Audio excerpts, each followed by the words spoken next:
There must be an election looming, because politicians have already started donning the silly hats. Do you think this is a bit of overkill, like me being here with a lab coat, a funny hat on? But this time the hats were serving their intended purpose as Senator Barnaby Joyce, an LNP candidate for Fairfax, Ted O'Brien, toured a Sunshine Coast food factory.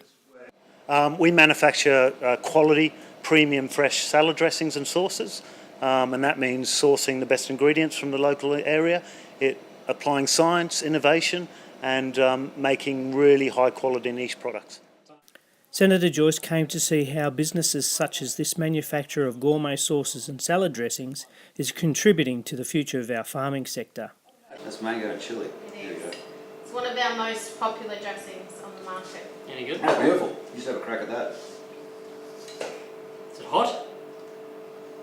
Yes. Yeah, you told me to put it in my mouth. No, that's good. That's good. What about this? The Australian people want Australian families on Australian farms. And for Australian families to exist on Australian farms, we need to be able to turn Australian food into a multiplicity of products.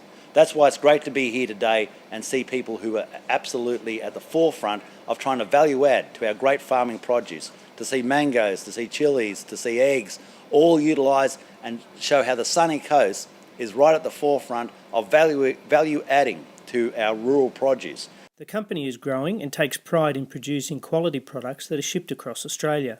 Whilst we're a regional business, we're pretty focused on being world's best, so part of being world's best is growing and being ambitious, and we certainly are.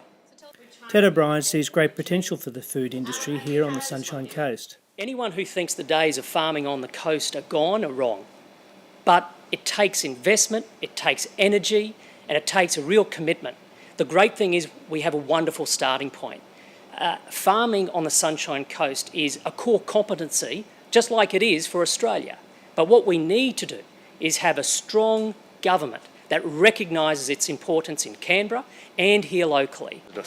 I think there's three sort of key ingredients to building up an industry on the Sunshine Coast.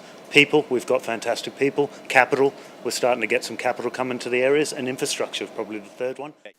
And while here promoting regional interests, Senator Joyce took aim at the Communications Minister Stephen Conroy's latest media reform announcements.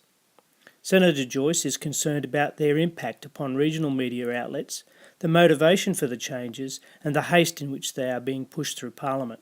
What they are going to bring about for so many of us in regional Australia is both centralisation back to urban capitals and also censorship of what you say. Centralisation because what this will allow is the big city-based media interests to buy up their regional interests, and of course they will get economies of scale by shutting down the regional branches and moving them to Brisbane and Sydney. What's behind the haze, who knows, but I would suggest that it's Minister Conroy has had his bee in his bonnet because he believes he's been unfairly dealt with by certain sections of the media. And we all have bad days with the media. Gosh, I know, I've had a few. You just roll the punches and get over it and move on to the next one. You don't come out and say, well, because I've been treated unfairly, I'm going to try and censor it. I want to know how we go about ventilating this issue so we can properly protect the people of the Sunshine Coast, the people of the Gold Coast, the people of North Queensland. So we need a committee hearing, and you can't foist on the Australian people a major piece of legislation, hold a gun to their head and tell everybody that you're going to be voting on it by Thursday next week.